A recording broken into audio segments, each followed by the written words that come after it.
King a few weeks ago on Human Relations Sunday, but I want to talk again about Dr. King and specifically about his speech at the March on Washington. We all know we call this speech the what? I have a dream speech, right? And I confirmed this. I thought that this was lore, but actually I confirmed this, that I have a dream part of the speech was not actually part of what Dr. King had planned to say that day. When he sat down and started writing out his notes the day before, this had not been a part of the speech. But as he got up and he was sharing his vision of justice and equality for this country and calling our country to really live into its values and ideals, he said this: "So even though we face the difficulties of today and tomorrow, I still have a dream. It's a dream deeply rooted in the American dream. I have a dream that one day this nation will rise up and live out the true meaning of its creed. We hold these truths to be self-evident, that all people are created equal." At that point, one of his speechwriters, Clarence Jones, noticed that Dr. King started to move his prepared notes over to the side. And he said to the Washington Post in 2011, "I leaned over to the person next to me and I said, 'These people out there today don't know it yet, but they're about to go to church.'" On stage with Dr. King was Mahalia Jackson, the singer. She had been singing earlier in the day, and she said, "Tell them about the dream, Martin." We don't know if Dr. King actually heard that, but given the projection of her voice and how close she was sitting to him, Taylor Branch, in his biography, Parting the Waters, said he felt sure that Dr. King had heard Mahalia Jackson say that. And so Dr. King started preaching. "I have a dream that one day on the red hills of Georgia, the descendants of former slaves and the descendants of former slave owners will be able to sit down together at the table of brotherhood. I have a dream that one day even the state of Mississippi, a state sweltering with the heat of injustice, sweltering with the heat of oppression, will be transformed into an oasis of freedom and justice. I have a dream that my 4 little children will one day live in a nation where they will not be judged by the color of their skin, but by the content of their character. I have a dream today. I have a dream that one day down in Alabama, with its vicious racists and its governor having his lips dripping with the words of interposition and nullification, one day right down in Alabama, little black boys and little black girls will be able to join hands with little white boys and little white girls as sisters and brothers. I have a dream today. I have a dream that one day every valley shall be exalted and every hill and mountain shall be made low. The rough places will be made plain and the crooked places will be made straight, and the glory of the Lord shall be revealed and all flesh shall see it together." The words of the prophet Isaiah. Dr. King laid out his dream in front of all those people. Some of you maybe even remember this very well. Some of you might have even been there that day. As Dr. King cast this vision before a crowd of people and made it plain that he had this beautiful dream. And despite all of the speakers who came that day and all of the powerful words that were spoken, the thing that we remember about the March on Washington for Jobs and Freedom is not even the full title of the event, but Dr. King's "I Have a Dream" speech, now chiseled into the steps of the Lincoln Memorial. Dreams are powerful. A dream that is cast and shared as a vision can change the world. We know that Dr. King's dream is yet unfulfilled, but so many things have changed because of that vision that he cast. We don't really know why human beings dream when we sleep, why it is that we fall asleep and we have these visions in our minds. Scientists believe that dreams have a purpose but we don't really know what that purpose is. Some people believe that it's about sending us messages, that our dreams are our subconscious telling us something, giving us a way to improve or something that we're struggling with. A lot of brain researchers believe that dreaming mediates memory consolidation and mood regulation, a little bit like overnight therapy.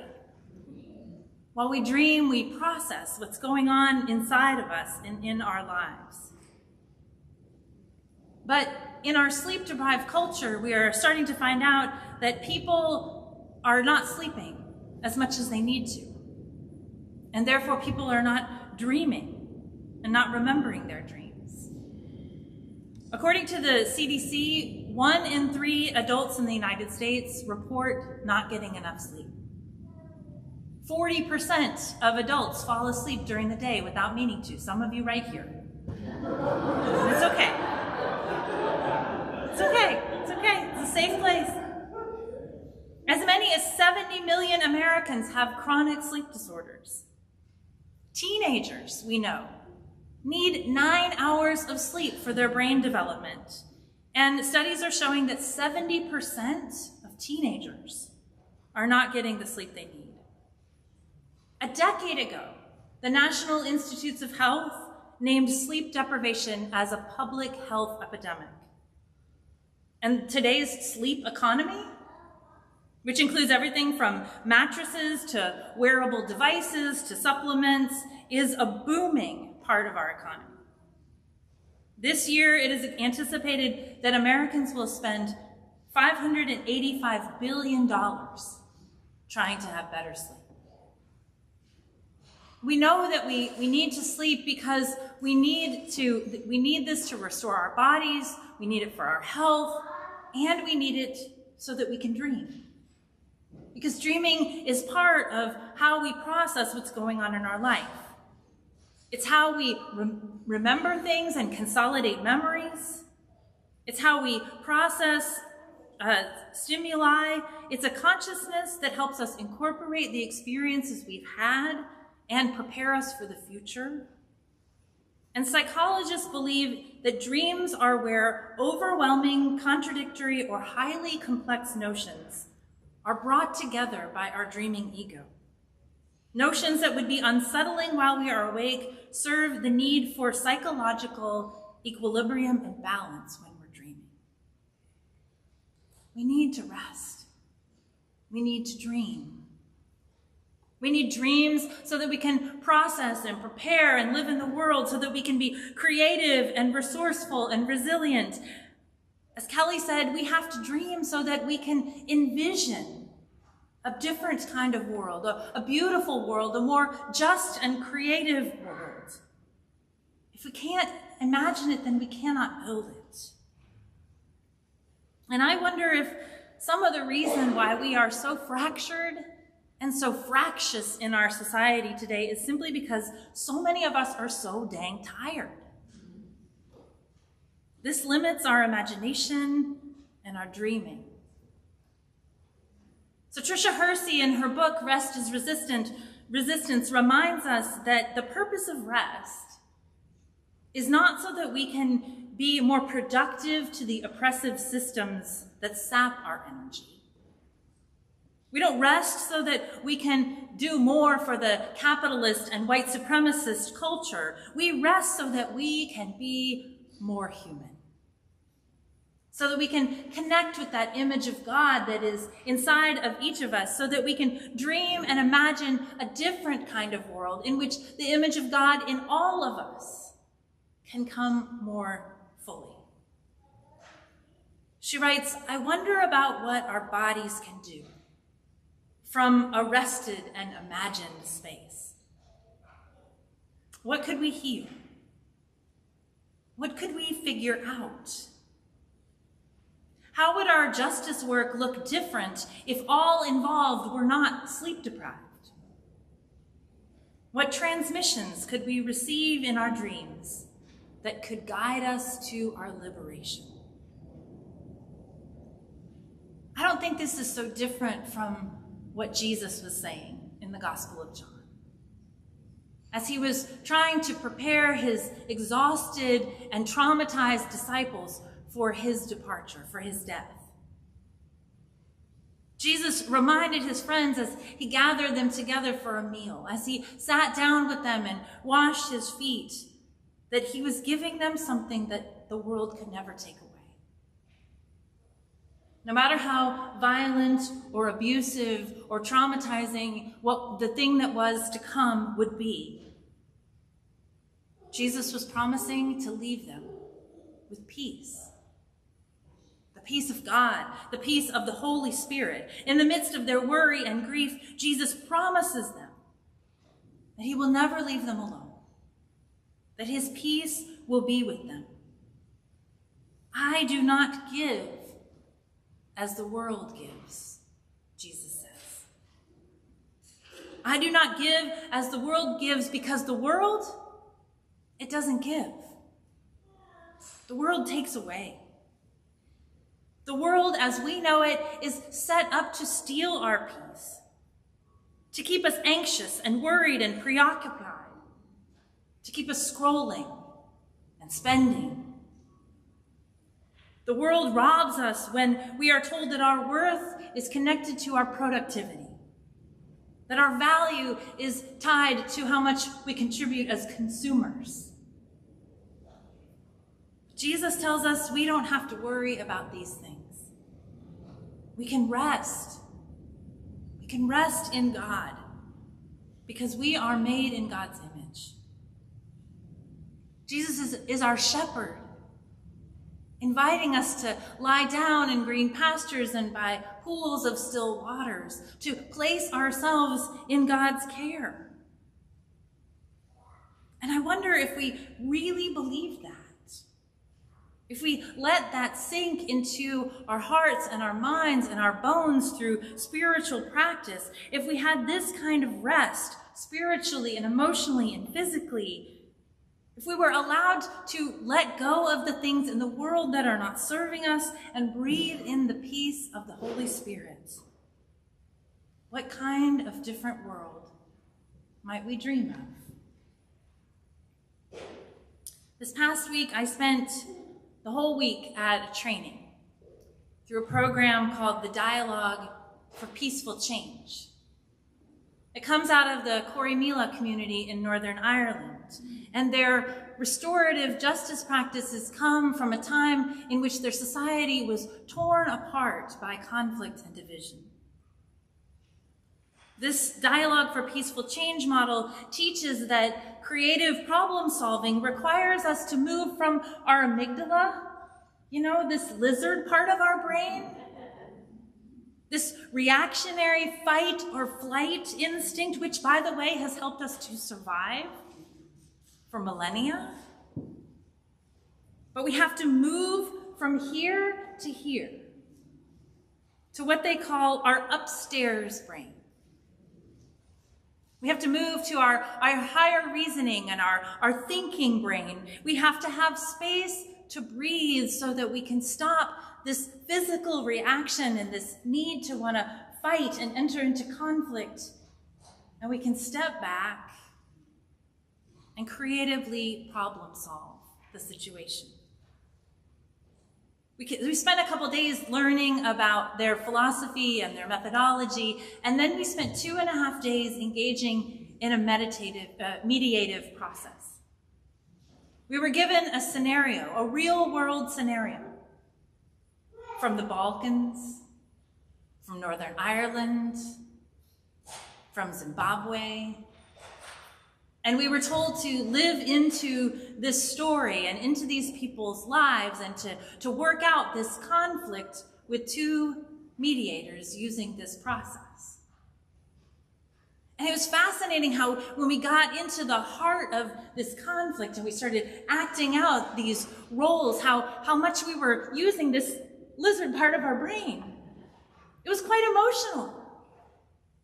Inhabiting the space of two neighbors who were at war with each other over a fence.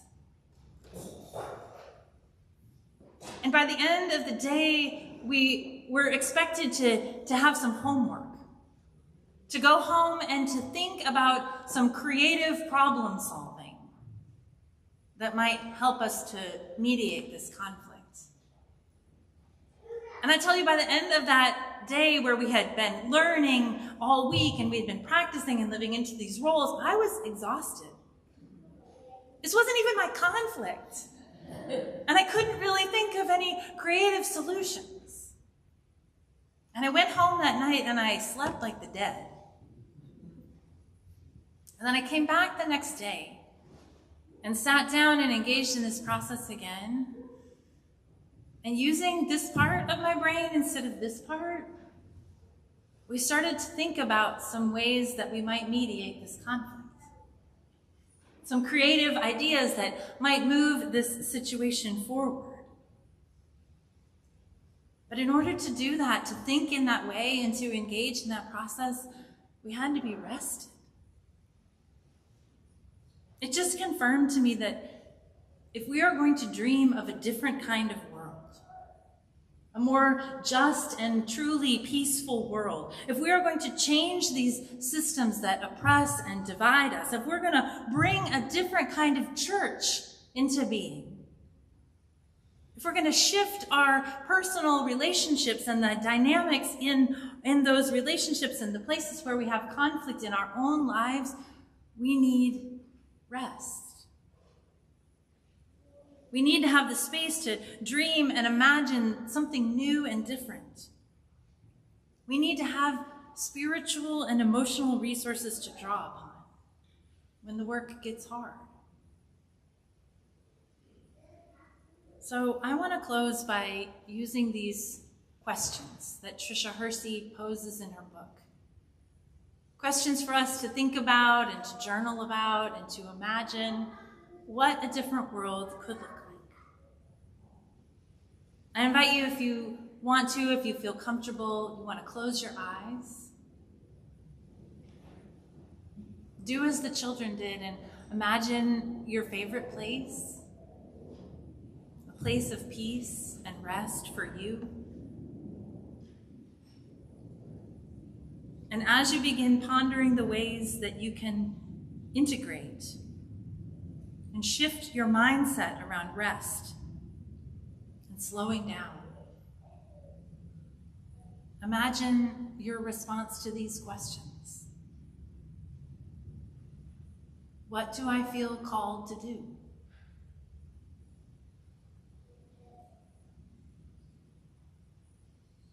How can I create space for my community to heal?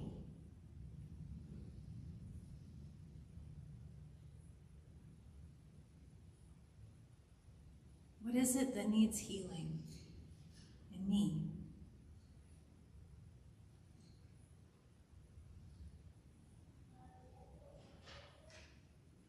How is your heart?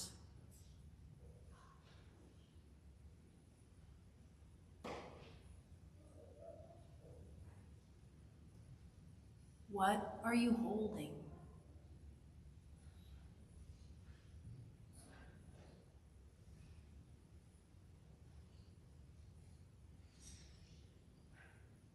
How can you create rest in this moment?